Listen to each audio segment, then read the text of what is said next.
patigayon.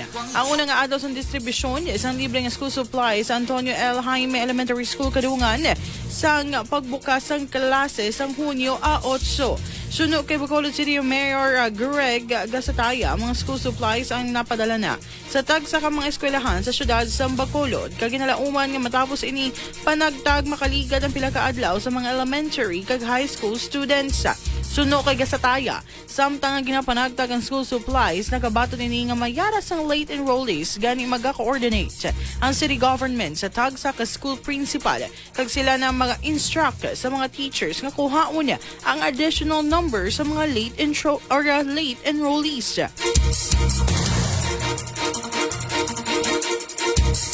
Suno diri kalabanan sa mga late enrollees ang wala na dala sa estimate sa DepEd apang hindi man ang mga hindi dapat magkabalaka bangod ang syudad ang nakapreparan man para sa mga ini kaginalantaw nga sa madason pa nga inadlaw may baloan kung pilagid ang numero sa estudyante nga nakabaton sang libre nga school supplies.